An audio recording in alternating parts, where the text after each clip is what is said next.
Welcome to the Unstoppable Recording Machine Podcast, brought to you by Focusrite, supplying hardware and software products used by professional and amateur musicians, which enables the high-quality production of music.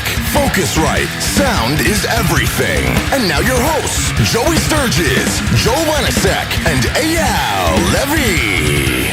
Welcome to the Unstoppable Recording Machine Podcast. I am EYAL Levy. And with me is special guest, Mr. Jacob Hansen. I'm sure you guys know who he is, but if you don't, you should know. He's worked with bands like Volbeat, Camelot, Epica, Aborted, Tier, Amaranthe, many others. Plays guitar for power metal band Pyramaze, and he owns Hansen Studios in Denmark. I love his stuff, and I implore you to check it out. Welcome, Jacob. Thanks for coming on. Thank you. Thank you very much. Yeah, I appreciate you taking the time. I've been a fan of your productions for a little while now. I've always been particularly interested in your vocal sounds because they're so polished. Okay. You do a really good job of getting things to sound so heavy, but then you hear the vocals, and the vocals sound like straight-up pop productions. Yeah, thank you. I think that's actually what I'm aiming for anyway. So I guess that's a good thing. Yeah. I would say so. I have a question. Pyramaze, do you guys have I'm wondering if this is the same band I'm thinking of. Do you have a keyboard player named Jonah? Yeah, we do. Yeah. I know Jonah from a long time ago. Oh, cool. From his one of his old bands, Blood Promise. Yeah, all right. Like 10 years ago, more.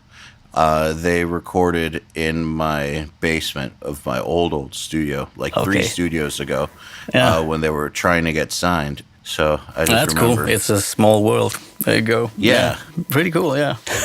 Have you been in the band from the beginning? No, I haven't. But the guys who started it are friends of mine, and they're obviously from Denmark. And I think they were looking for a keyboard player, and I have really no idea how they got a hold of Jonah, but that just ended like that, and he came to my studio when I first started back. That must also be maybe in 2002 or 3 or something like that. I can't really remember, but way back I feel it is.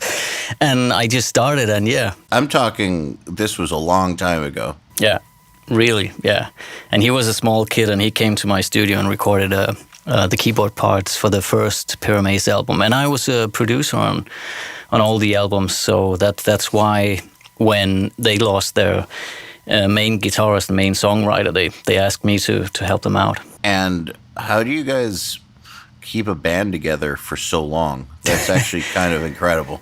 Yeah, actually, there was some kind of a break. I mean, when the main guy he left the band in, I don't really know when, but yeah.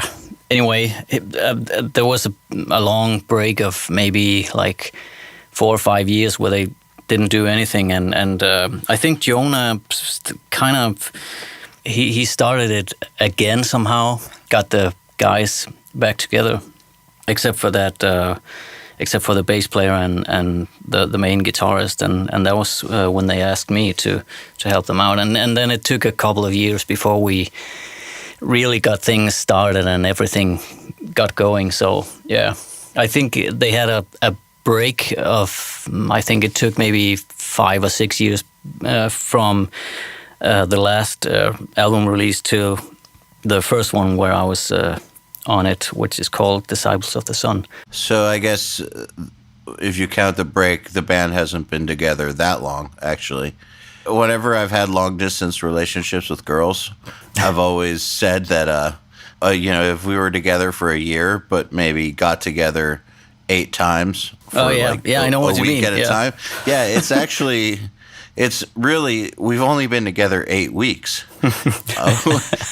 Yeah. With a lot of breaks in the middle. Yeah, I know what you mean. But yeah, and this is maybe like that actually, yeah. But maybe that's also why it I mean, we don't really get tired of each other because we hardly ever see each other. And when we do see each other, it's like it's fantastic. It's it's a great get together. So. That sounds like the perfect situation. It actually. is. It is really, yeah. The thing I hated about being in a band was being around the band. I mean, touring was cool sometimes, but after about 5 days, I'd get over it, and I hated everybody and was ready to get back home or go back to the studio. Yeah, exactly. That's how I feel as well. Yeah. So you definitely prefer the studio. I do, yeah, and I can leave, and I can. My studio is located where I live now, so I can just whenever I've not I can't just leave in the middle of everything, but I can get some time off from the people in the studio, from the bands. And not that I hate people, but you know how it suddenly it kind of. Sometimes things, gets to you, and you need a break, and that's hard in a tour bus, I think, and that's why I've only been touring twice, with my old band. One thing I was just talking about this with some producers that we think that almost every single producer ever gets called lazy behind their back, but actually it's not that they're lazy. It's that being around bands for too long sucks the life right out of you. Yeah. It's very intense for some reason. Yeah. So it's not that you're lazy or don't want to be around them. It's more that you just need to get away from them so that you can recharge your soul. Yeah. I think. Yeah, I think you're right. Plus that it maybe comes out a little harsh, but it's not people that you choose to be together with. It's people that you quote has to work with. Yes. So maybe they're not your type of people, really. Some of them, and that can be a challenge. Even though I think that it's sometimes also great fun to learn new people, get to know new people, and work with people where your best psychology skills comes up, or the lack of them. I don't know. I think it takes a lot of work to be together with the same people for a long period of time, and it's good that that you do work with parts of the band all the time. I mean, one day you maybe work with, or a couple of days you work with the singer, and then the bass player, and then the guitarist, and so it's not all of them all at once. That's too much.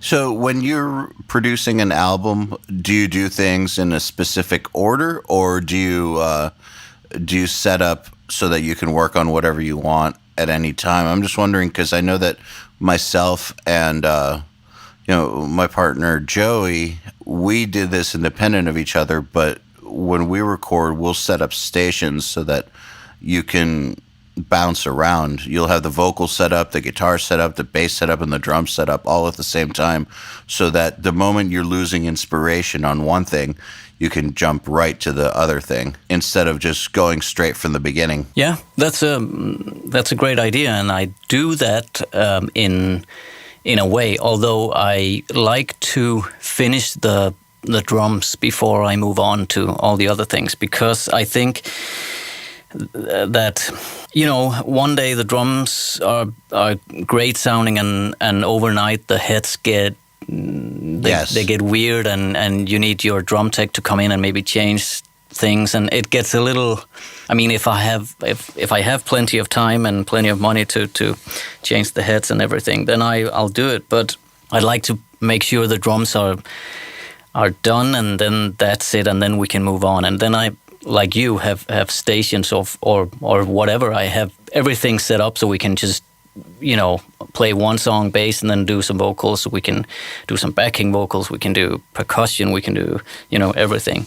So that is more or less how I work. However, it is sometimes with some bands and in some productions, I like to have things done and then say we're done and then we move on. Also because sometimes it's there are members that are going, oh, I have to leave the 22nd because my mom has a birthday party or something, and then we need to make sure that his stuff is done before he leaves, obviously, and sometimes those things dictate how I work, and even though that's a little annoying because then you're sometimes racing against time and trying to finish things before you're actually ready to finish stuff, and that's a little weird at times. But I manage. I'm used to working under pressure.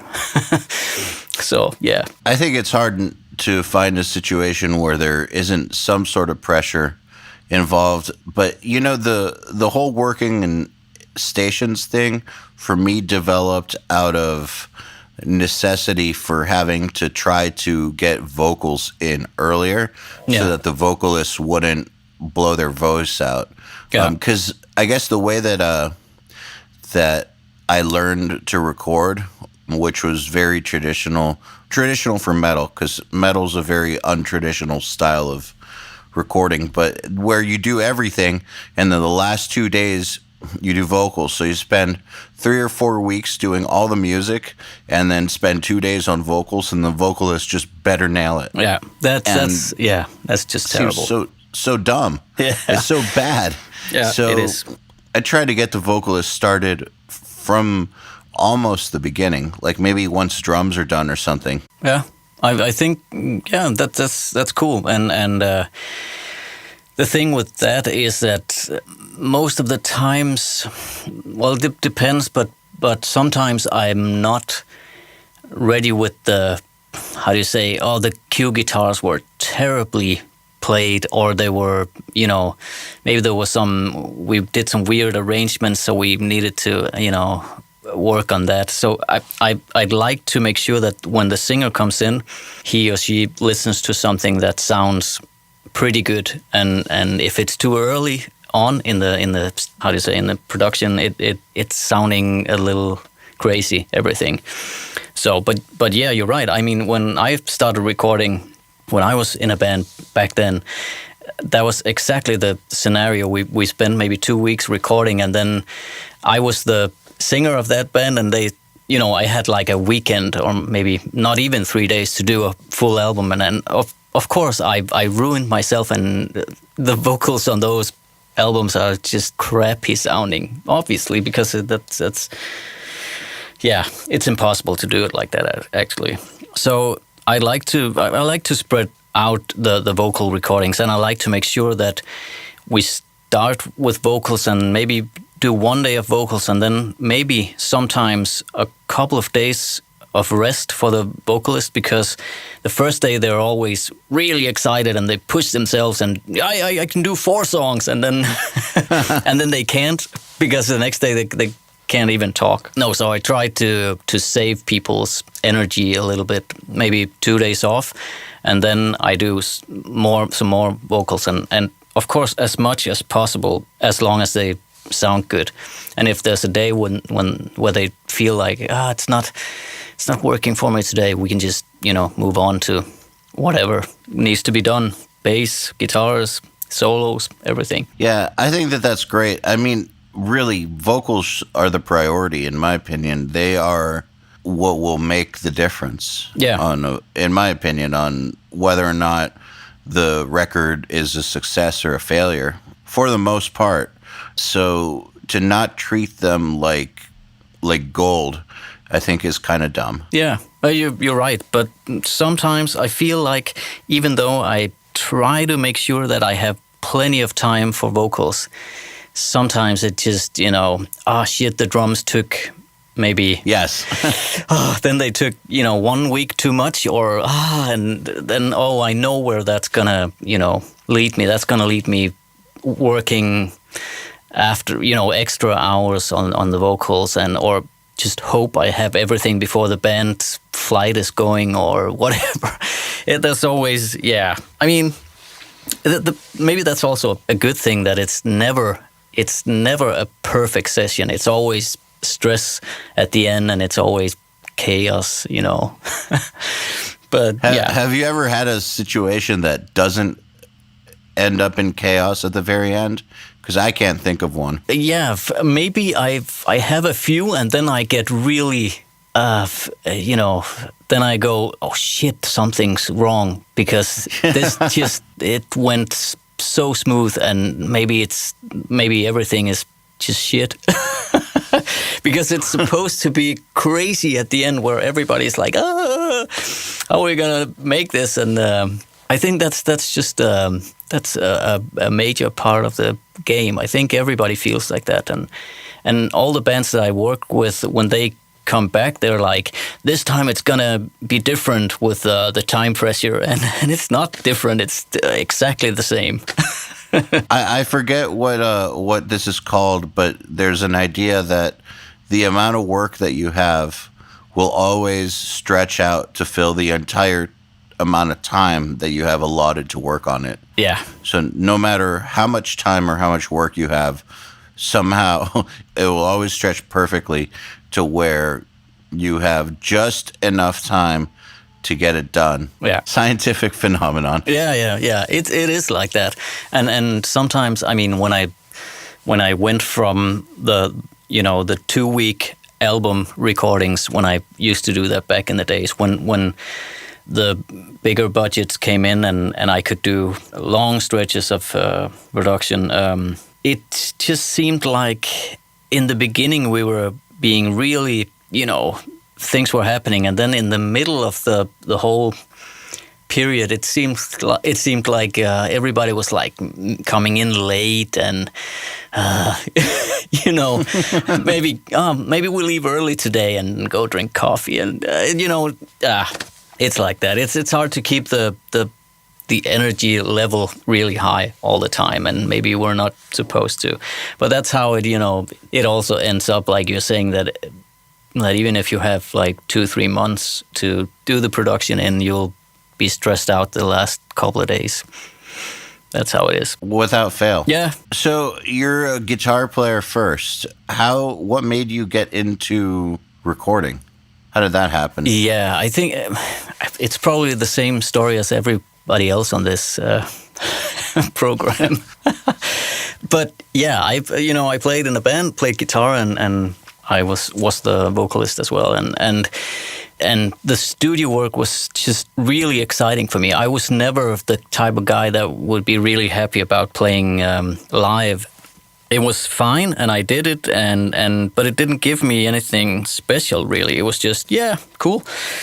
But being creative and being in the studio, and I think maybe from when I was a kid, I was just, if I had the chance of watching something or some band recording in a studio, I was like, yeah, this, all those buttons and things to work on, and compressors and shit, even though I didn't know what it was. But that just turned me on somehow, and I think I started to.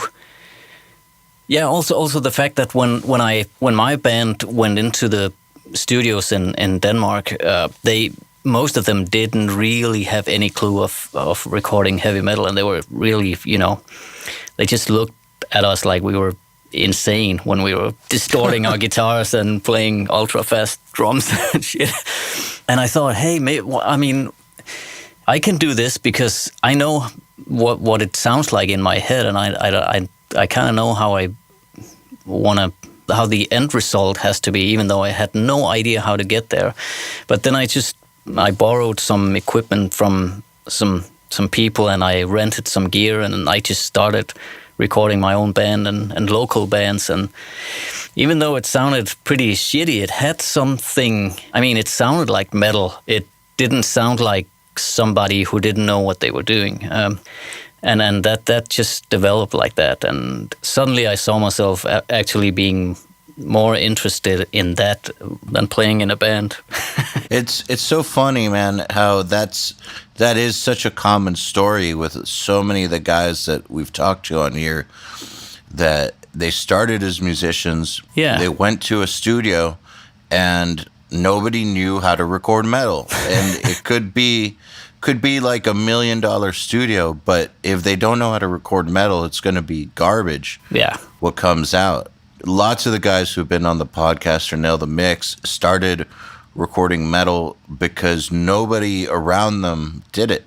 Yeah. And they needed to get their own band recorded. Yeah, that's exactly how, or more or less how I got into the whole game. And I know more people who, you know, who are telling me the same story. And I think, yeah, that's very common. That's how I started too. Yeah.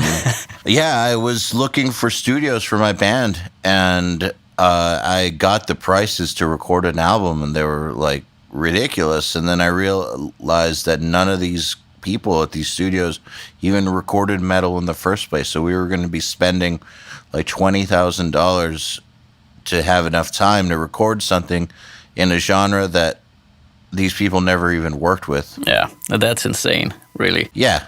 Why not just learn how to do it myself? Yeah, exactly. So you quickly found that you enjoyed working in the studio more than even being the musician yourself. Yeah, I mean, I like being a musician. I like playing guitar, or I like being creative, writing, and working with all the aspects of the music part of being in a band. But that, you know, that other part of being in a band, the one that you know, you have to tour, you have to promote yourself, you have to get out there, and what if it fails, and shit.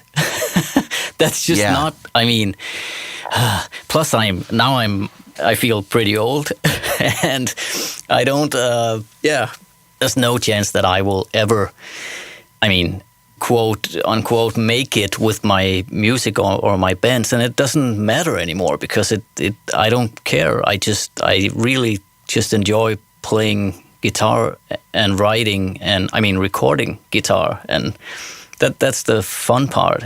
If I don't really care if people listen to what I do, as long as I feel it's that I did something and I've written a song, and yeah, that's cool with me. So do you write songs for your clients a lot, or help them improve their songs? I don't do that much. I help them improve if it's necessary. I try to make sure that that I hear whatever songs that the band is supposed to be recording when they come in, and if I feel there's room for musical improvement, I will work with them on arrangements or vocal lines or whatever, and that's a fun part. But there's something I have a little bit of a feeling that many metal bands, or maybe that's just the ones that I work with, are not so happy about getting help from outside, even though they respect me and know what I can do. But they want to do everything themselves, more or less, and I understand that. But sometimes, you know, working with this for many years and listening to music 8 hours a day, every day for the last 20 years or something like that, I have, you know, a great experience that there's no need why they shouldn't really use that for something. But it's, I mean, sometimes it's a little hard to get where they appreciate that I'm coming with ideas, and it's a fine line when you can do it and when you can't, and when they will be upset about it. Well, you work with some bands that have some pretty great musicians in them, and or bands that have a very, very defined sound. Yeah, like let's just say 2 examples. Volbeat is a band that has a very defined sound. Yeah, exactly. You can spot them no matter if you've heard the song or not. The moment they start playing, you know it's them. And that's actually a pretty important thing, because I would never, and I have never changed a thing in Volbeat songs, because when Michael comes in and he has a song, the singer and main or songwriter, it's done and it sounds like him, and there's no, I mean, why would I change? I could say, oh, it would be cool to have this really weird chord here, but then I've ruined everything. So that's why I would never ever change things, because it has his unique signature, and there'll be no reason to change it. The only thing I've done on those albums is doing backing vocals since. Yeah, actually, up till the last two albums, it was me doing all the backing vocals, just because he didn't really know how to do harmonies, and I did, and he would be like, "Yeah, you sing him." Yeah, sure. But that's a perfect example. I think that being a really good producer means knowing when to back off and to not impose your own musicality on it, but then also knowing when your musical skills are needed. Yeah. And so if the artist already has as defined of a vision as they can have and the skills to pull it off, that's great. But then if you realize that's all there except it needs some vocal harmonies and they just don't know how, boom, perfect. Yeah. And you knew how to do it.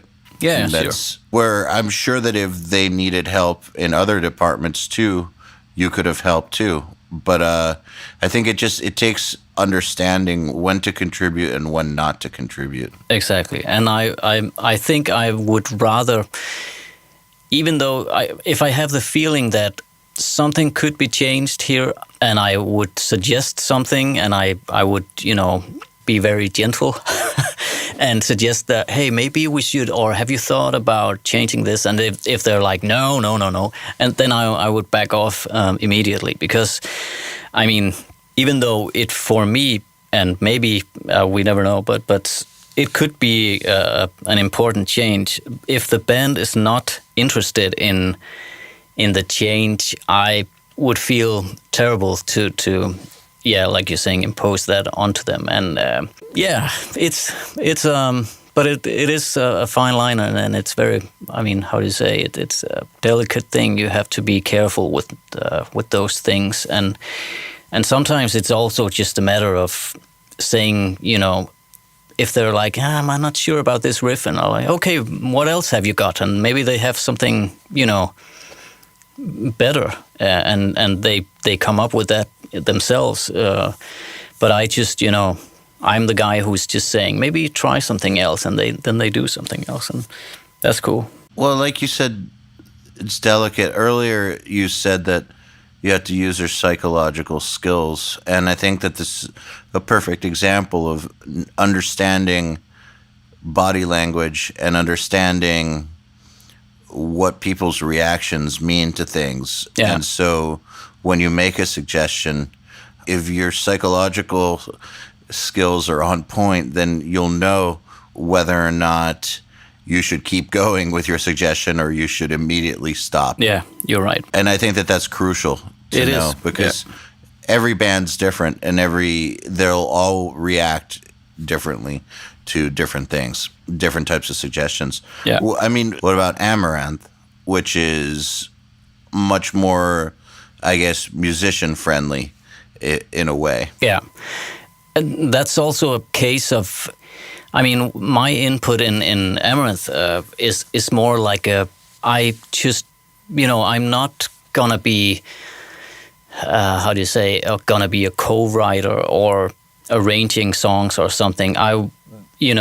Because what Olof comes up with is as well, I think, so unique. So you can't really, it's actually done when he comes up with a song. Everything is in his head, and what I have to do is that I capture everything and make sure everything is sounding the right way. And I don't even have to tell him if there's a part that we both feel is not working. We can just look at each other, and he'll know it as well, and I know exactly what to change there. So you just give him the look, and he's like, exactly. That part sucks. Yeah. But he's such a fantastic, I think, songwriter. So it's from the very beginning that was just, he just came in with those songs, and I was just like, yeah, everything's just working here, and everything's so well thought out. There's no need for me to sit there be the music teacher. It's actually the other way around, where Olof is teaching me stuff. So that's cool. I'm very curious now, because the vocals to that they have, man, that sounds like straight up pop, like straight up really good pop. Now, Amaranthe is a band that, you know, here in the States, people who listen to bands like Nightwish or whatever listen to them, but it's not like something that's on the radio or anything. No. You know, it's not like top 40 music here. No, it's not, no. But I'm aware that that type of music is a lot bigger in Europe, and it sounds like I said, like straight up pop. So can you tell me a little bit about the approach to dealing with the vocals, writing them, or do they come in pre-written? How do you approach the production to them?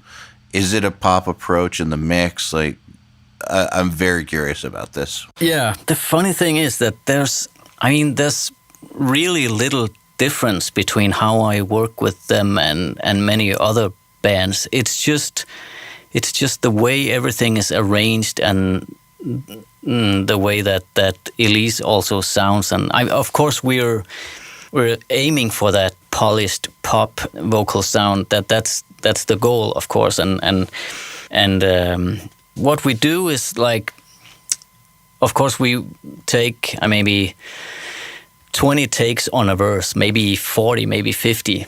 And then there's nothing really out of the ordinary, but then I comp it and I, of course, tune everything and make sure everything is right.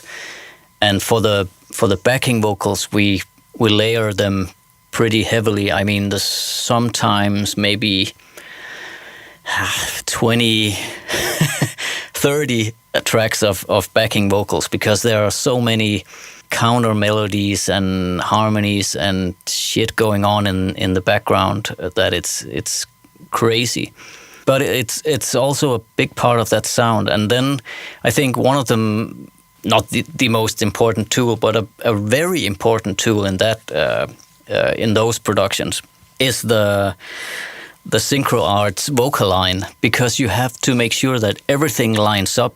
You can't, there mustn't... I love that plugin. Yeah, it's just, I can't track or work on vocals without that, because it's, a small ending and a little S that's a little late. Instead of just hand editing and shit, I would just, the singer would be, oh shit, I was a little late there, or that thing went longer than the other one, and I was like, yeah, fine, whatever, it's not a it's fine.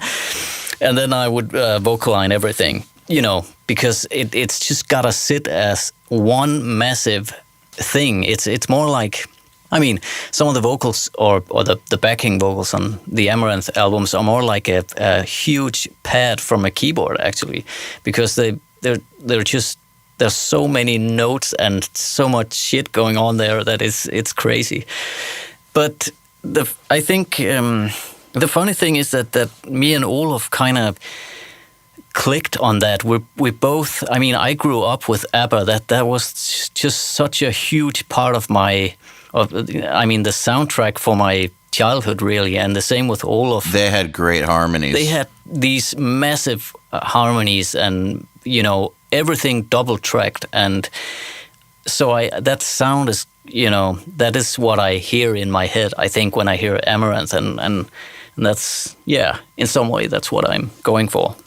But also the more modern, or the Max Martin type of ways of doing top 40 vocals, that's also a huge inspiration. Well, it straight up sounds like that style of production. Yeah, and it's supposed to sound like that. So if we nail it, then it's really cool. Can we talk a little bit about the vocal chain that you would use for something like that? Yeah, of course. On all the Amaranthe albums except the latest one, we used the microphone is my Neumann U87, which is on 99.9 of all my productions that I record myself. And on the new one, it was U47 FET mic. That's a little bit more nice sounding, which is we thought that was really cool. We had a shootout, or we did an A/B test, and we felt like the niceness of the U47 was just working better for the new album, and that goes into my Neumann V76, PV76, I think it's called, mic pre, old 70s crap. Sounds fantastic. And that goes into a Neumann W495 EQ, which takes a little low end out and adds a little top end. It's a very sweet EQ, but I just add, I think, like 2 dB, around 2 dB lift on 10 kilohertz. And that goes into, what does it? Oh, it goes into Siemens U273, which is an old 70s compressor. And it just adds a little bit of richness and fatness. And then I slam everything on with my Purple Audio MC77. And that's actually the vocal chain. And it sounds pretty ready already from that chain going into Pro Tools. And I just, in the mix, I would compress a little bit again, maybe sometimes DS a little bit, and EQ a little bit. It's just subtle things that I'm doing, really. And sometimes an L2 limiter on the vocal bus, just to keep it pretty firm and hold it back a little bit. That's a very unique chain, by the way. That sounds like it's going to come in sounding, like you said, close to done, but also it sounds like it's going to sound unique, because I don't think that there's too many people using a chain like that. No, I don't think either. I mean, I think a lot of people are using the 1176 on the way in. I mean, yes, well, that, yeah. But I think, I don't know why, I just fell in love with that, with all those old vintage German audio products, and I have a bunch of that, and that chain just, I don't know, it sounds fantastic, I think. It just, when you turn up the vocals and you start recording, it's already sounding pretty sweet. And I'm not slamming the 1176. It's just, taking off the peaks.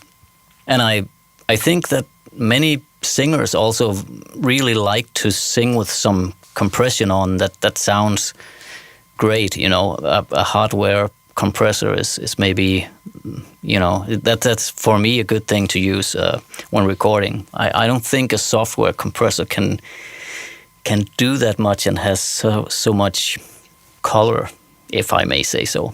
I agree. I was just hanging out with Taylor Larson because he just did Nail the Mix, and he had just bought a Yuri 1176. Yeah. And I've used one of those for tracking vocals before as well, and they just add something that nothing else gives it. Yeah. It's just unique. It pushes the vocals in a way that's just great to listen to. It's a pleasure to listen to, and it just makes them sound right. Yeah. It's hard to explain, but I've never heard a plugin, or let alone other compressors, be able to do it. Like a lot of the knockoff 1176s that come out now, I haven't heard them be able to quite do it the same way as the older stuff does it. Yeah, I don't know which one, because there are tons of different ones I think Yuri did, right? As far as I remember. I don't know which one is maybe the best or whatever. But I tried the Universal Audio reissue, the black one, and I didn't really like it. And then I tried the Purple Audio MC77, and I really like that. And I can't really tell why, but it's just, I mean, you just do. Yeah, I do, and it sounds great, and the vocals are really easy for me to sit right in the mix. I feel I can just doesn't take much time, then I feel the vocals are working in the mix. And what I do when I get mixes that are with vocals that have been recorded okay with an okay mic, but with no compression or little compression, and it doesn't really, I fight and I put on 700 plugins and it doesn't really do the trick, then I just run everything, all the vocals through my vocal chain without the preamp. I have it set up so I can just track, kind of like reamp the vocals, and then they sit right in where I want them in the mix. That's a fantastic trick, I think. That's actually something I've done too. It makes all the difference in the world. Yeah. I definitely feel like I don't know, because I love plugins, but there's just something that the proper outboard compressor does for vocals that it's just untouchable. Yeah, you're right. I mean, if I want to, I can slam a screamer vocal with, I can see the needle going nuts, and it seems like the gain reduction is maybe 20 dBs, but I don't hear it like that. It still sounds fantastic. And if you do that with a plugin, it's just weird. You'll get weird things. You'll get too many S's, and you'll get all kinds of unwanted artifacts, I think. So when you're doing vocals for a band like Aborted, for instance, which is nothing like Amaranthe, it's brutal death metal. Do you approach it the same way? The U87? I do, yes. It's with Aborted, Sven has been...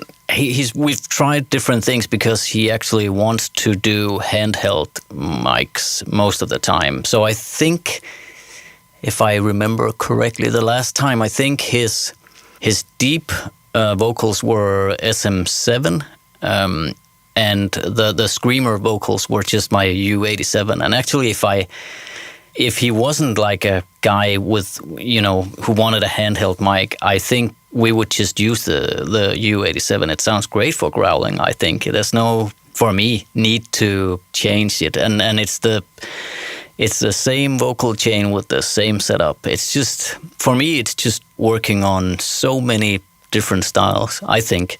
It's just, yeah. They're a cool band, by the way. I've enjoyed their stuff for years. Yeah, good. Yeah, they are. Yeah, really. So I'm wondering, what's your approach then to tracking drums? We've been talking about vocals for a little while. What are some of your favorite go-to microphones for tracking drums? What's your approach? I'm curious because you also said that you use a drum tech, and I use a drum tech every single time because I have a fantastic drum tech, and I've always just felt like even though I could tune the drums, I'd rather have an expert tuning them. And I'd rather be the guy saying, I like the way this sounds, I don't like the way this sounds. The tom is ringing a little weird. Could you fix that? They need to ring less, ring more, and not blast out my ears hitting the drum. Yeah, exactly. I just want to be the one judging. Yeah, it's the same thing with me. I mean, I had the same... I had a period of time where I felt like, shit, I'm terrible at recording drums. They sound terrible. I had no idea what I was doing wrong. I felt I used the right mics and, everything. And then I met this is actually a guy I've known for a long time, and he agreed on tuning drums for a project. I can't even remember how we got started. And then he tuned the drums, and I was like, oh my God, it literally changed from, it was night and day, and it changed everything for me. And I was like, oh, shit, I've never heard my drums sound so good.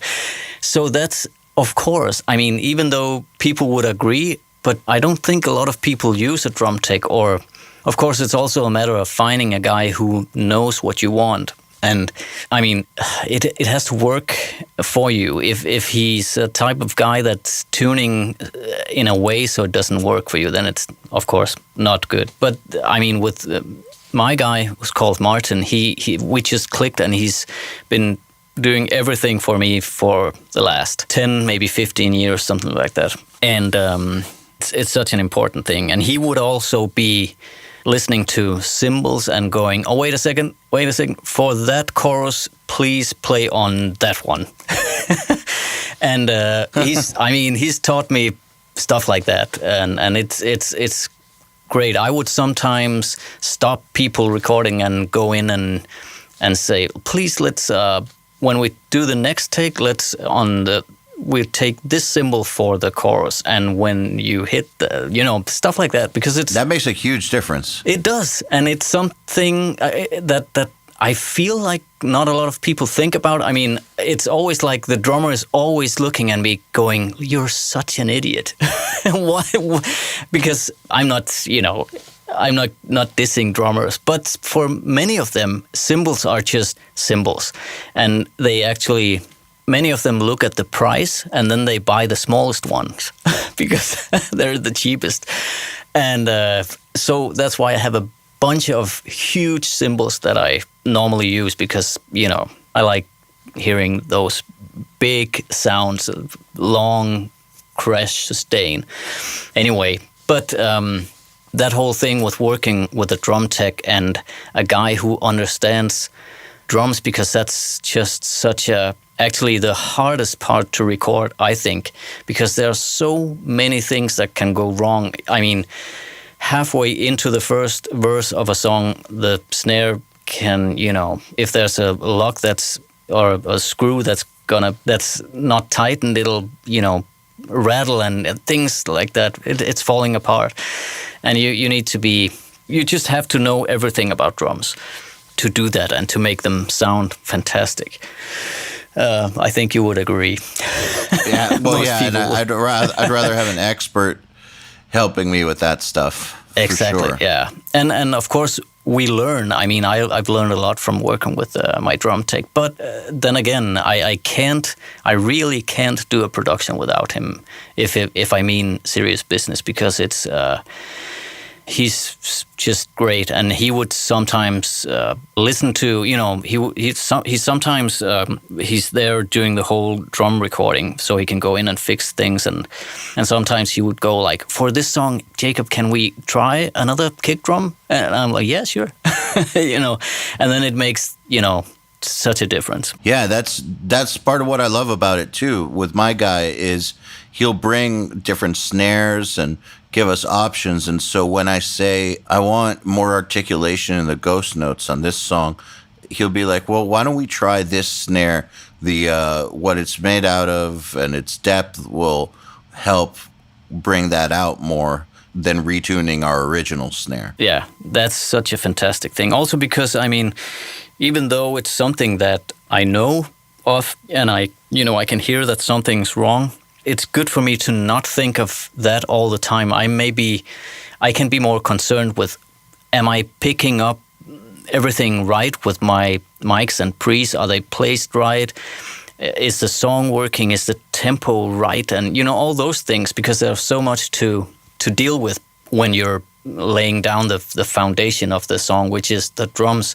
And if I also have to think about tuning and all kinds of things all at the same time, I would sometimes miss something. And so it's great to have this guy sitting around and listening to the drums all the time. So to everyone listening, find yourself a great drum tech. Yes, and pay them for their job. Yeah, I was about to say, or convince the band. Yeah, of course. That it's worth the expenditure. Yeah, it is. And sometimes I just, if the budget is terrible, I would still pay him out of my own pockets, because I've done that too. Yeah, because it's gonna be, I'm gonna be sitting there and going, shit, the drums sound like crap, and I hate my life.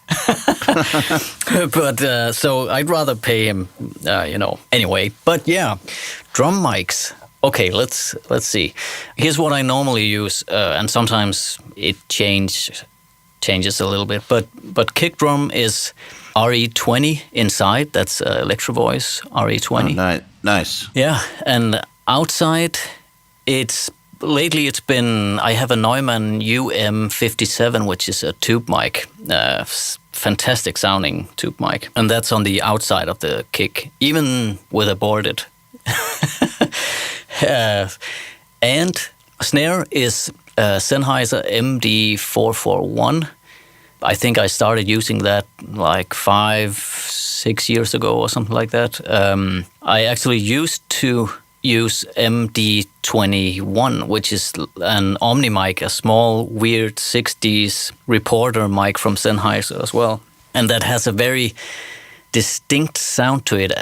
But the fact that it's Omni is a little weird because it's picking up all kinds of shit. But I really like the sound of that. It's a little scooped and has some kind of lift in a very pleasant area, I think, for snare. I really like that, but I don't use it that much anymore. The 441 is more full sounding and it's it doesn't pick up a lot of bleed, which is just pretty good for snare. That's good. Makes a big difference. Yeah, it's a huge mic though, but I think placement is normally pretty okay with that one. I can always just make it fit somehow, and I have a condenser on the bottom snare. It's normally something like AKG 451E, I think. I love those on there. Yeah, me too. And toms are MD 421, also Sennheiser. A very German setup, actually. And that's for the rack toms. When it comes to floor toms, I really like using RE20s there as well, because they're, to me, they're closer to kick drum, really, just with more tone in there. And I started, I think maybe 10 years ago or something like that, I started miking, maybe not 10 years. Anyway, I started miking the bottom head of the toms, and to me that made such a difference. And I've done that ever since. And I mic it with a small condenser, maybe also a AKG 451. And that's a fantastic thing, because you can get a lot of attack and a lot of tone there and a lot of low end.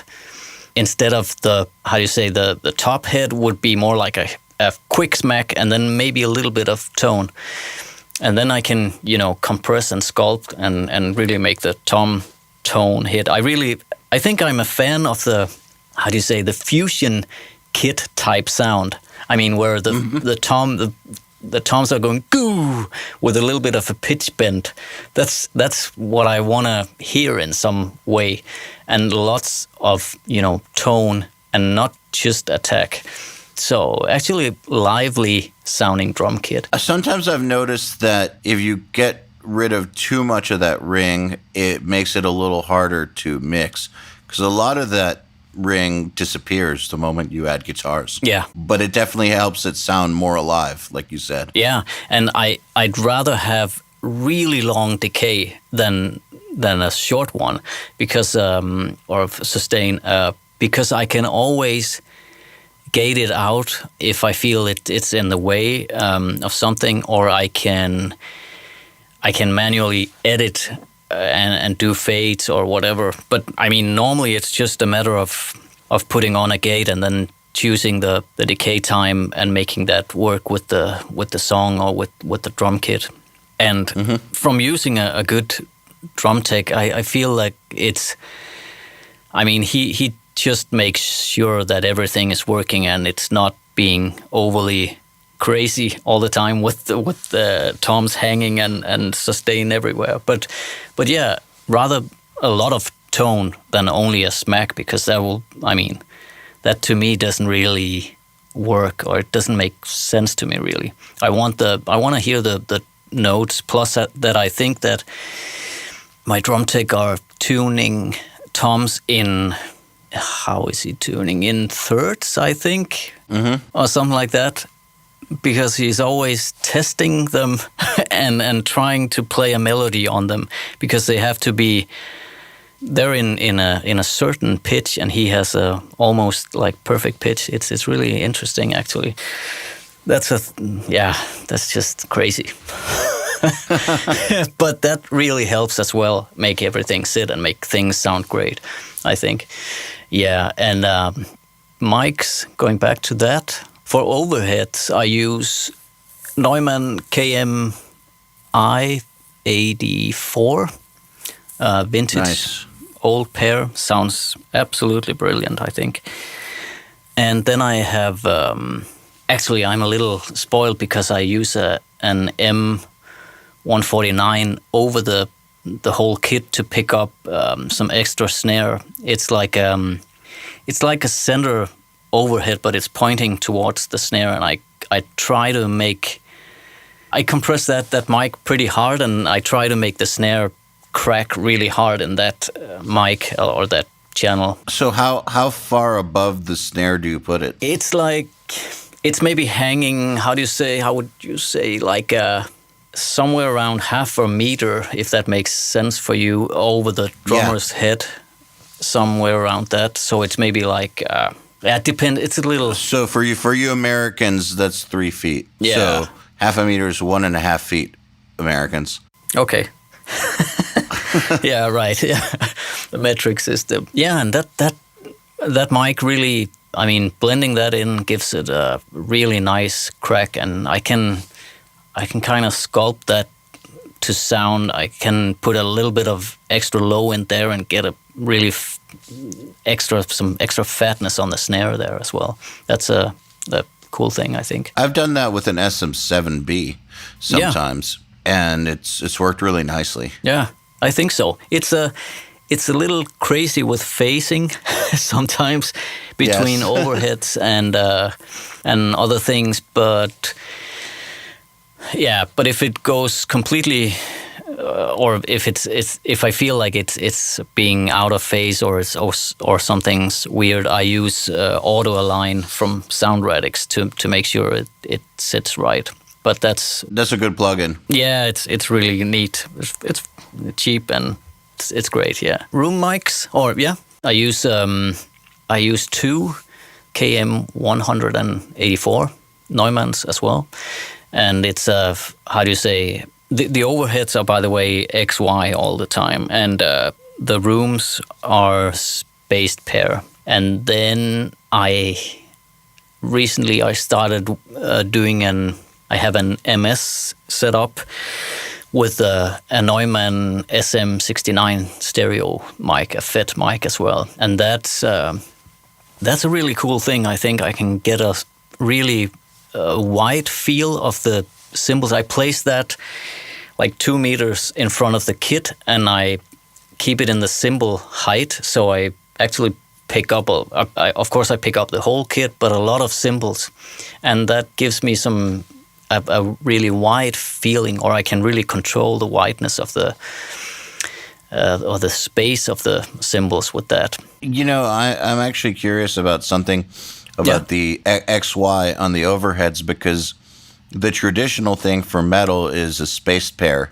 Yeah. So I'm curious at what it is you like about the XY overheads. To me, it picks up the whole kit, and I don't know why. I know that it's for metal. It's very traditional to how do you say, to be able to hear where the cymbals are being hit, or it's like extreme left or extreme right with the cymbals. And I didn't really like that. It's not what I'm going for. I'm going for more like I want to pick up a stereo image of the whole kit, and if you look at the drum kit from if it's just a drum kit, it's actually not that extreme. Or if you stand in front of it, it's not extreme left and right, the cymbals.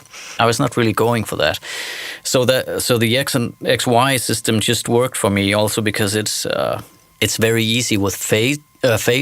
You don't get all the problems that a spaced pair would be giving you. I felt like I actually had this thing where I felt like a spaced pair was something people would pick up from a live situation, where that's maybe the best and easiest way of miking up a drum kit. And whereas the XY is more, you would probably I've never seen a live situation with an XY. Neither have I. And I think that I felt like it was something that kind of, somebody took it from the live situation and took it into the studio. I'm not a scientist, and don't know very much about the physics about why, and I just feel like XY was picking up what I wanted to hear. It's not very wide stereo-wise, but it picked up the whole kit in a very nice way, I thought, and the whole,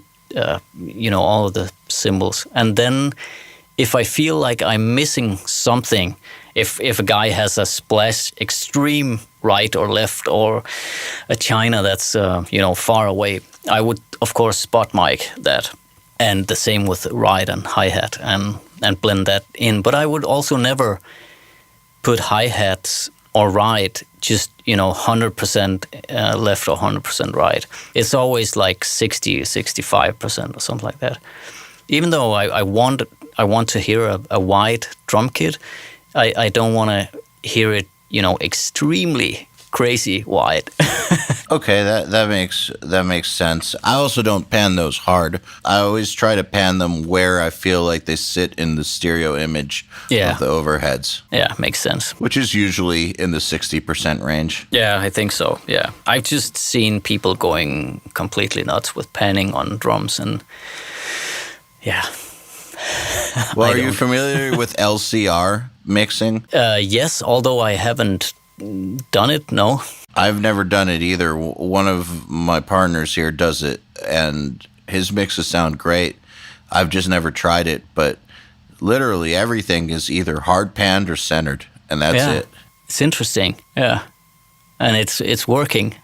Yeah, it does work. When I've seen it work, I always wonder if I just spend too much time working on things that don't matter. Yeah, that might be. That could be the case for me as well. It's just, and sometimes sometimes you get a little, you don't really know if it's just an old habit, I can't really tell if it's a habit I just picked up and I just keep on doing the same thing, and then I don't even know if something else would work better. That's just how it is. So let's move on to bass. I'm wondering what you're looking for in a good bass tone. I feel like bass is one of the hardest things to get right at first, but it's also one of the most important things to get right because it's your foundation for everything. Yeah. The funny thing is that you can actually hear on a bass instrument that if it's going to work or if it's going to sound right. I think you can hear that just by picking a string. Yes. With the bass just standing and not plugged in, you can hear if the sustain is there, if the attack is there, and there are so many small things that makes bass sound right. And for me, the what's actually in my head in some way is the sound when you hit a low note on a piano. The hit on the string, clang. That's actually what I want to hear, and I want to hear tons of overtones. The worst thing is like a dull bass where you only have the note that you're playing, and if you look at an analyzer, you will see a spike on that note and nothing else. That's the worst thing. That's never gonna sit in a mix, I feel. So for me, the bass has to be great. I mean, it makes a huge difference. It's such an important thing, and and they're hard to find. I've only maybe recorded 2-3 great sounding basses in my whole life.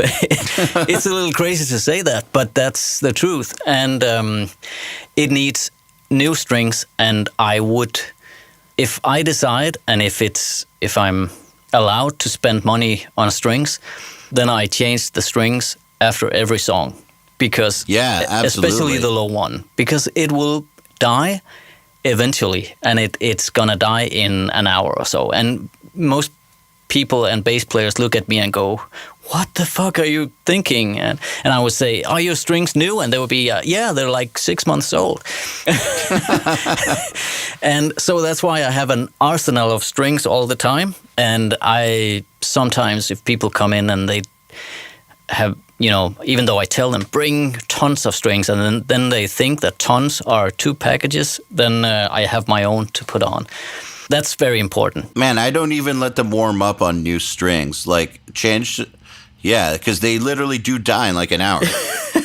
Plus, they look at me, these people, and I run around with all kinds of cleaning things, fast fret and lubricants, and I dry off strings, and I'm, total nerdy about that. And people like, what are you doing? And but it's such an important thing, especially for bass. Guitars also, but bass, yeah. And what else is important? Yeah, of course, a good, clean-sounding DI. I think I've sometimes used a DI that is coloring a little bit, but that's for metal that I want to hear a little bit more clean, and I want to make sure that everything is kind of untouched, so to speak. But for some rock productions, I've recorded through Neve DIs and cranked them a little bit.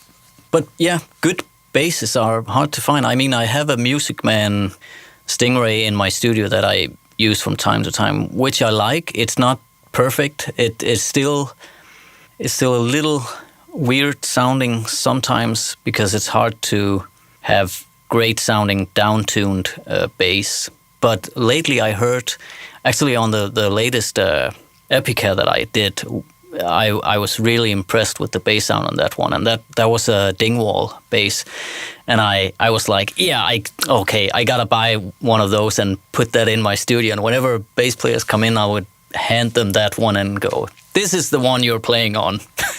I had a Fender Jazz bass for a while, and I felt that way about it too. I would make everybody use it. Yeah, they can sound fantastic. I've heard fantastic sounding jazz basses as well. Also precision. But but they're like some sound great, some sound terrible. I don't, Yeah, just because it says it's one thing doesn't mean it's going to be great. You have to try out every instrument, every piece of gear. Yeah, you're right. And I mean, and a bass sound is, to me, that's such an important thing of the mix and the, how do you say, it's, if you have a crushing bass sound, that is, how do you say, the low end is right, and then the tonal quality is right, and you get this crunchy attack. This can really drive the guitars as well.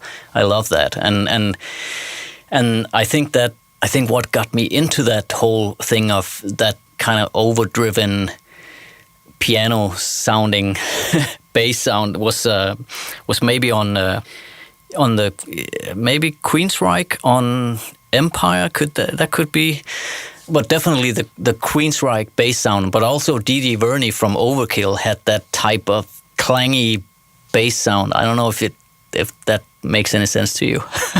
That absolutely makes sense to me. Cool. And and then in the 90s I heard King's X, of course, that bass sound with his what is that? Is that 8-string bass? That's just amazing.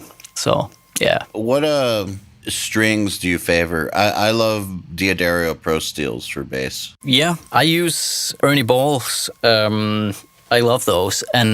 But they are really bright when you put them on, and 2 hours later they're dead. But they sound fantastic, from straight out of the package or the box. But yeah, I think I heard some really expensive Diodarios, but I don't really remember what that was. Is that the ones that you're talking about, maybe? Maybe so. They just sound clangy. They have a ton of like highs and mids that just cut the mix great, and they die super fast within 45 minutes. Yeah, it's crazy. It's very expensive to be a bass player, but it's definitely worth it to be. Also, one thing that I don't understand is that if you're spending, if you have a pretty good budget for a recording, then why not spend enough money on bass strings? I don't get it. But I'm trying to teach people to about the importance of changing strings. Also on guitars, they would be like, no, they're fine. No, we put them on yesterday. They're dead. you know. It's I don't know why it is like that. It's the same with drum heads. I mean, ideally you would change heads after every song, and sometimes I try to do that, and not every time. And sometimes we'll just shit.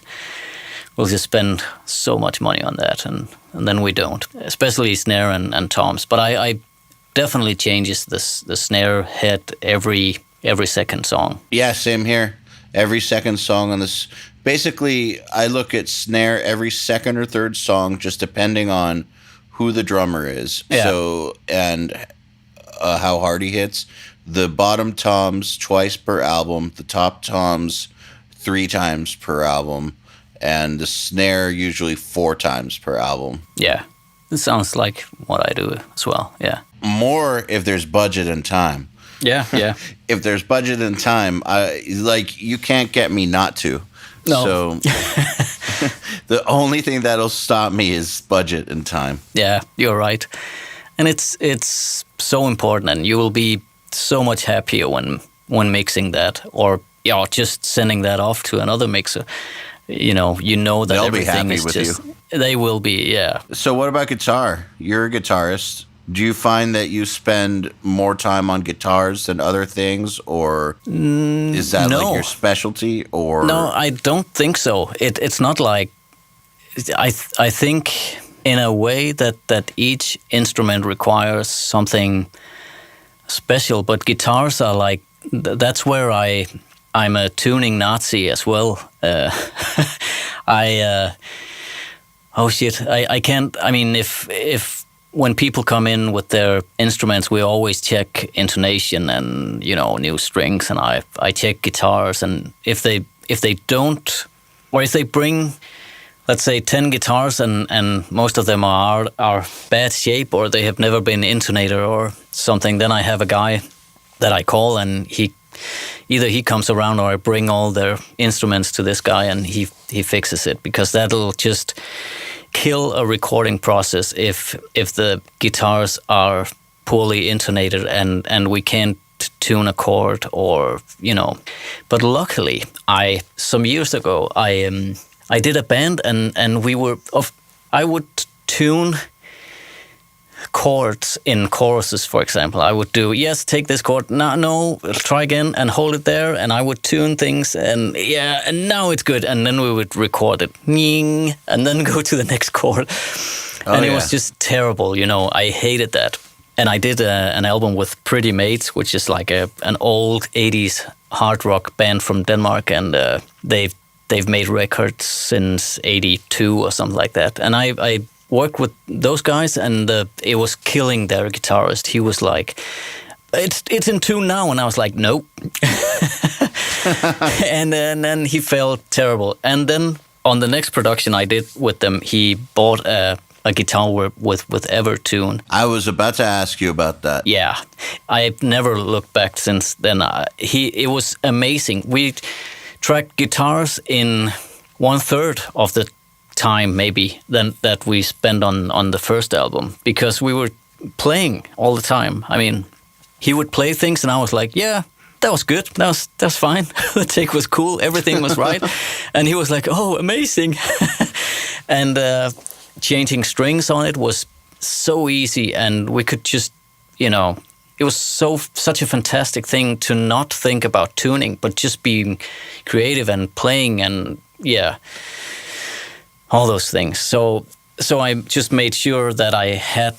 Right now, I have a 7-string with Evertune.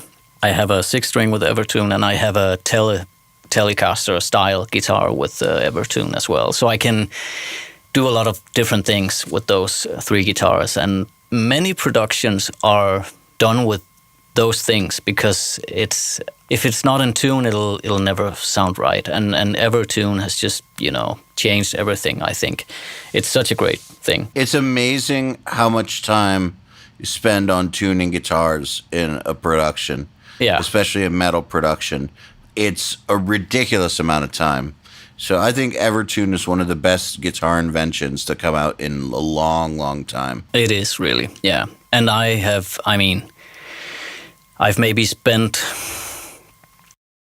I think you've spent much more. I mean, maybe 3 or 4 times as much time on tuning guitars than actually recording. I think so. Or before ever tune. And now it's just, you don't spend time on tuning. You just play.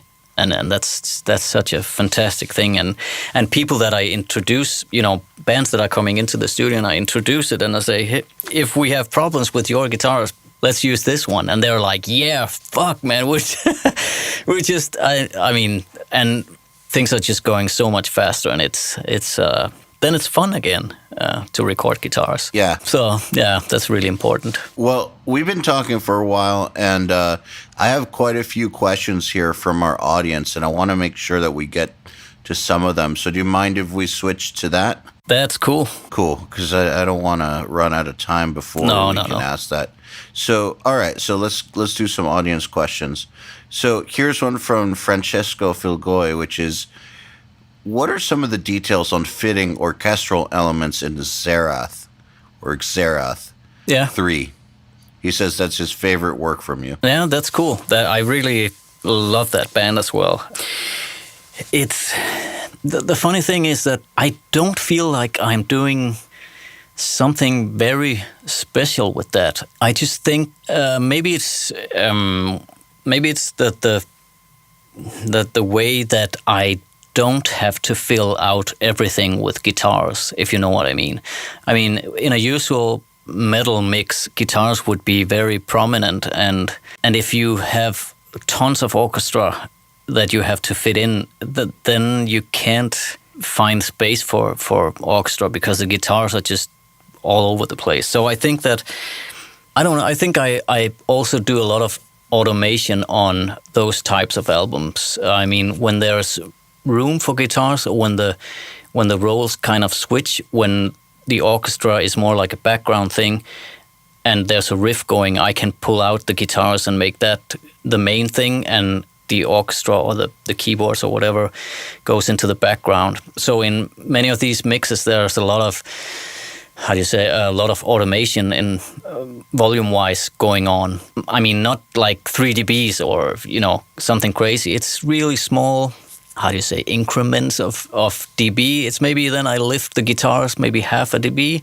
and the orchestra goes down half a dB, or vice versa. Mm-hmm.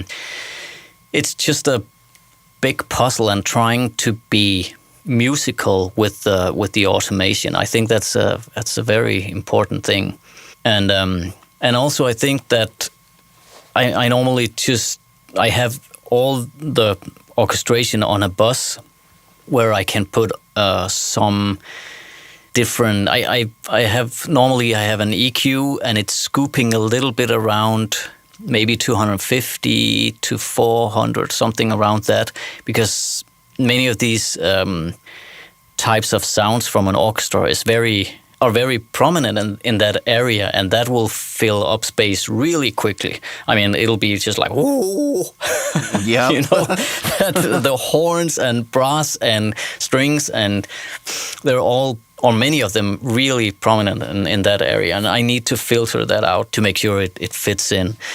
And then I think that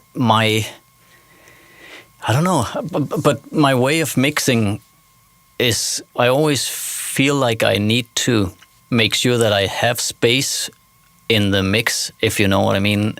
There's always enough room. I can always, for example, with mixing Epica, it's the same thing. We had, I don't know how many, but I'm not lying if I'm saying 200 tracks of choir, orchestra, tons of things going on that I needed to fit with a heavy metal band. And actually that could be a hard thing, but to me it's not. I'm not saying it's easy, but it's, I feel like I'm used to mixing with many of the bands that I work with use keyboards in some way, or orchestration or something. So I kind of know how to make room for that. And I think that's the same for Xerath, there was simply room for it in the mix. And do you think that some of it comes down to the way they arrange their songs? Yeah, of course. Also because it's I mean, with Serath, the orchestrations are such a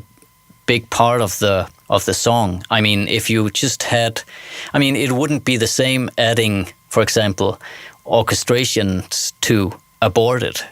If you that would be a hard thing because so much stuff is going on all the time, whereas Serath is more, sometimes it's just chords that are being struck on the guitars, and actually things are pretty laid back, even though it's an extreme metal band.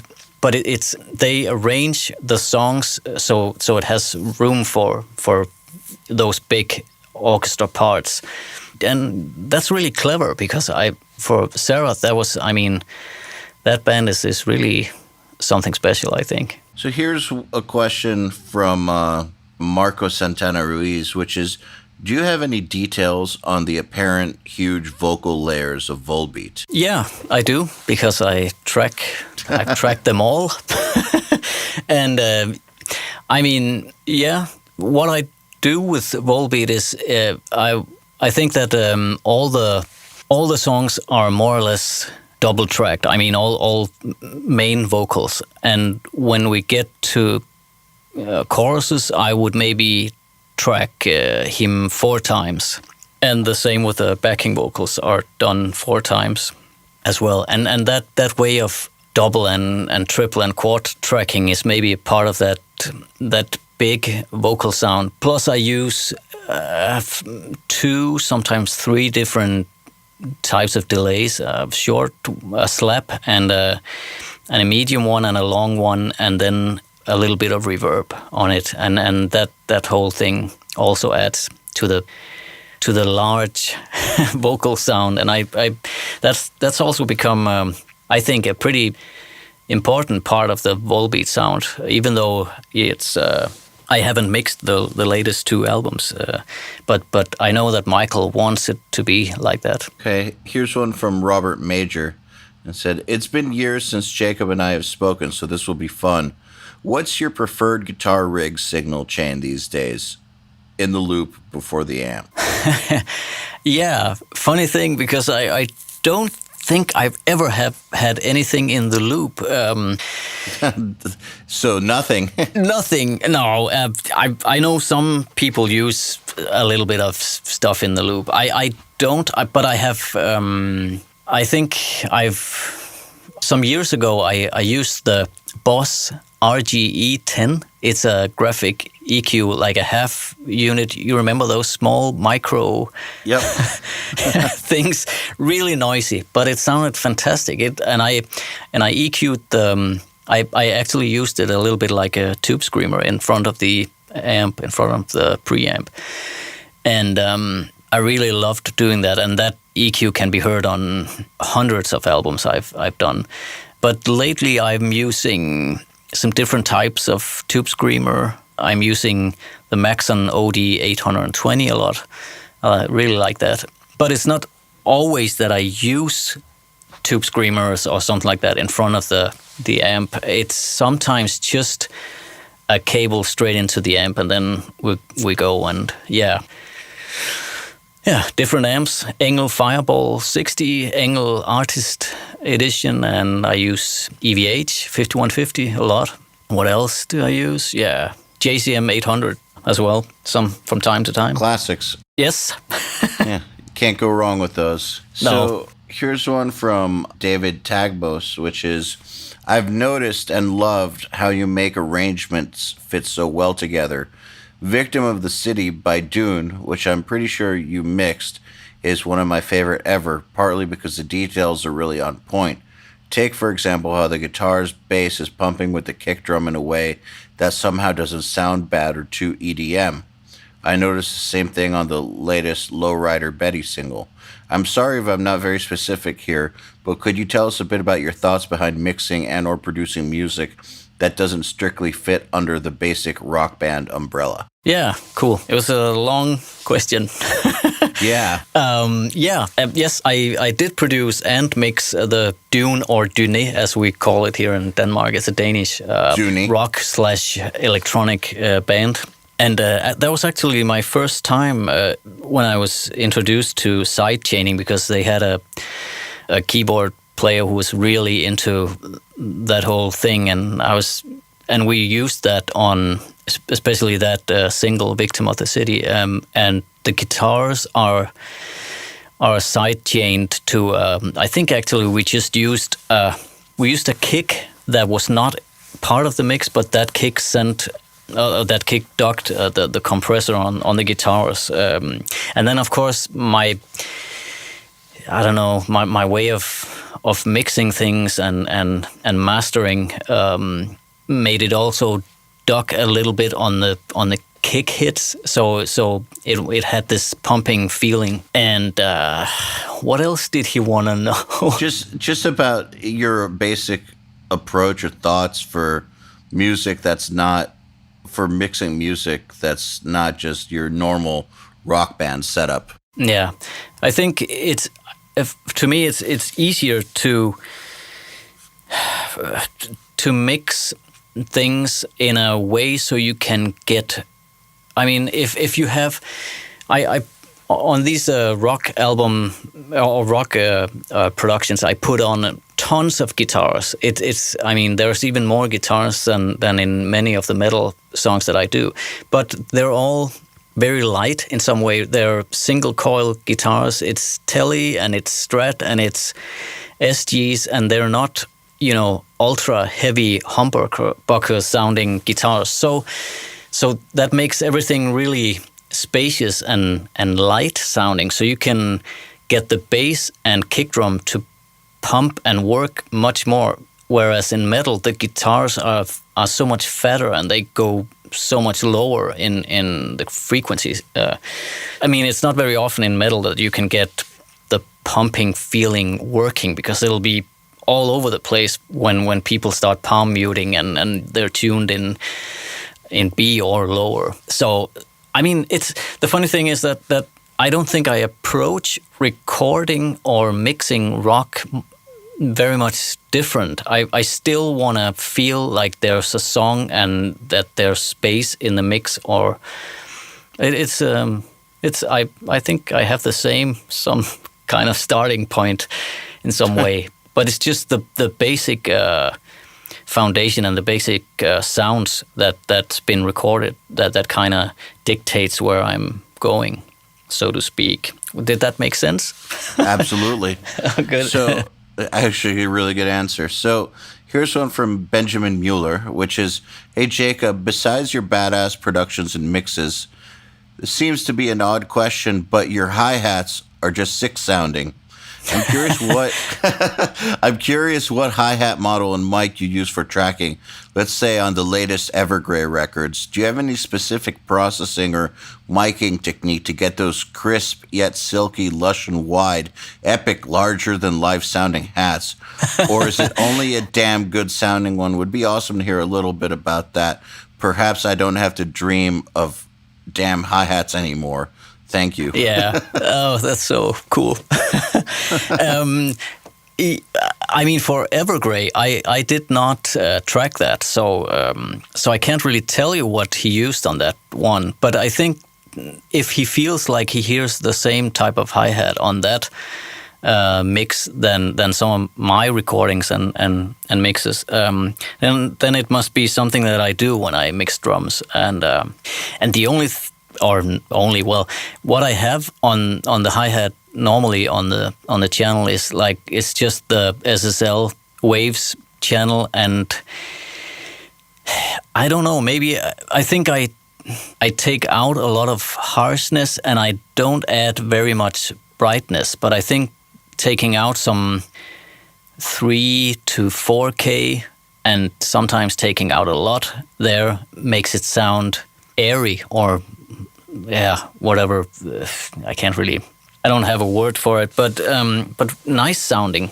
And that's also what I want to hear when I'm recording hats in my studio. I want to hear this airy, almost like white noise or pink noise type of sound, because to me that area is not interesting for me. I want to hear that feeling, almost like a shaker.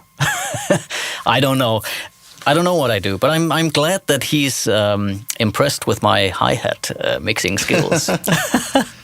Well, it sounds to me like you just know what you want to hear, and then you go for it. Yeah, I think you're right. And if I'm working with a drummer and I feel like the hi-hat is not working, I make him open it more. I try to have them pretty open when recording, actually, because that makes a huge difference, I think. As open as possible. All right, here's one from Francesco Filgoy, which is, how do you approach mixing ultra-fast drumming like Aborted? Again, it sounds a little, maybe even arrogant, but I do the same, more or less. I still want to hear real drums, even though it's ultra-fast. I think I had, on the latest Aborted that I did, I had a little bit of a discussion with, no, not a discussion, but with the drummer Ken Bideni, because I wanted to sound like a huge drum kit, and he was a little, but when it's so fast, we can't have all these things ringing, and we can't have the sound of a big drum kit because it's such a fast thing. And I'm like, why not really? I mean, so the only thing I did different on that Aborted album compared to many of the other albums that I work on was that I added a little bit of what I would call an unnatural kick. I mean, it was a kick sample from I think it was maybe even from Ken's the drummer's own trigger module that he brought. I think we added that sample in to have this ultra fast tight kick, but it's only blended in there. It's still, I mean, it's played on a Yamaha Fusion, Jazz Fusion kit. You wouldn't believe it, but it is. And the way I mix drums for Aborted is the exact same way. I mean, the same approach anyway, as I would do it for Evergrey or whatever. But of course, there's a little less room because everything is so fast. But I still want to hear it like it.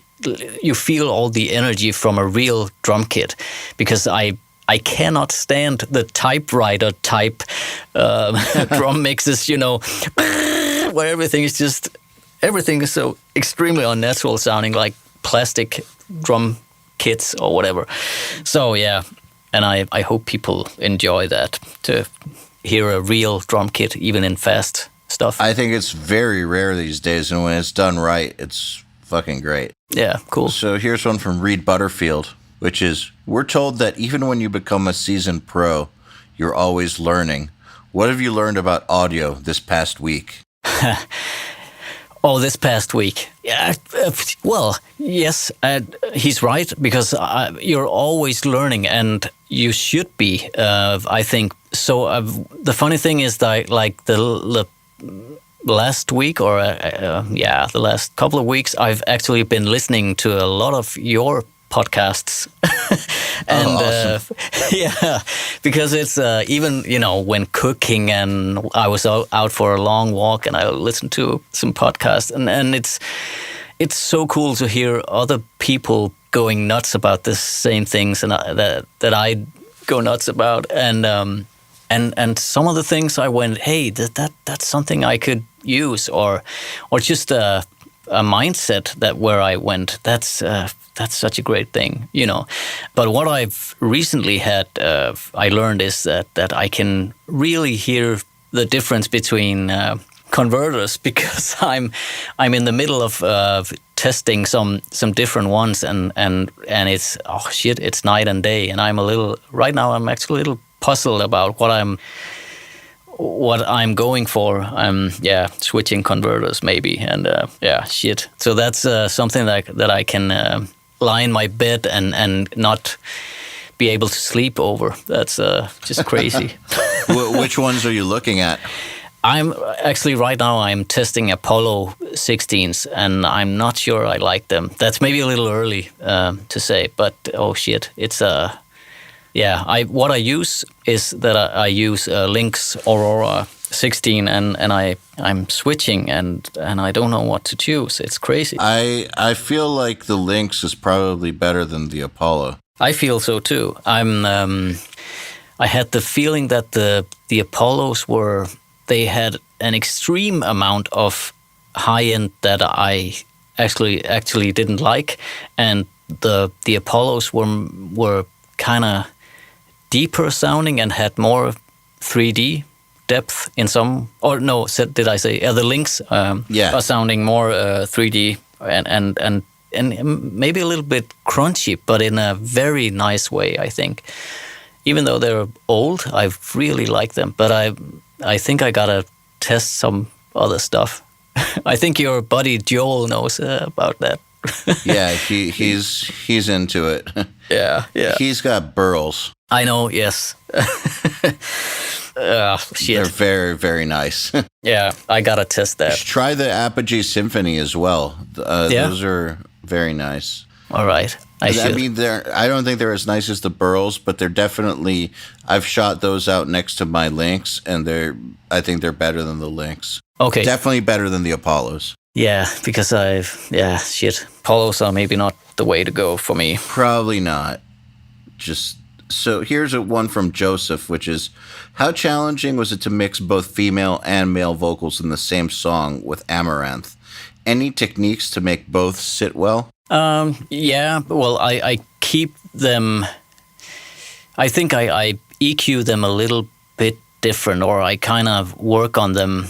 How do you say, separated? And I have, for example, Jake on a bus, and I have Elise on another bus, and I can kind of make it work together. But I don't think there's such a huge difference in how I approach it. It's as you know, it's the same vocal chain, it's the same mic they're using, and it's not really much of a difference. It's just the minute another person walks in front of the mic and it's a different person singing, you get the characteristics of that, and for me it doesn't exactly have to blend perfectly, because you actually want to hear them a little bit. It has to stand out, and I think that comes just naturally. I mean, two completely different vocalists are going to sound completely different to begin with. Exactly. So there's no need to approach it differently or EQ it drastically different. I wouldn't do that. I just do more or less the same thing, maybe a little, small differences. But you're not reinventing the wheel to vocal sound wise between the two vocalists. No, and actually it sounds a little crazy, but when I start tracking vocals with bands, it takes about 5-10 minutes, then I have my vocal sound. That doesn't sound crazy to me, actually. That's a great thing. But I think some people would think that this is something that's going to take hours and hours and testing things. And I have a setup that I know works, and all the clients that I work with are happy, I feel, about my setup and how I treat vocals. So, well, great. Well, Jacob, it's been fantastic talking to you. Thank you so much for coming on the podcast. Thank you. It was a huge pleasure, really. It was fun. Likewise. I thank you for taking the time and sharing so much with our audience. Yeah, you're welcome. The Unstoppable Recording Machine Podcast is brought to you by Focusrite, supplying hardware and software products used by professional and amateur musicians, which enables the high-quality production of music. Focusrite, sound is everything. Visit Focusrite.com for more information. To ask us questions, make suggestions, and interact, visit urm.academy/podcast and subscribe today.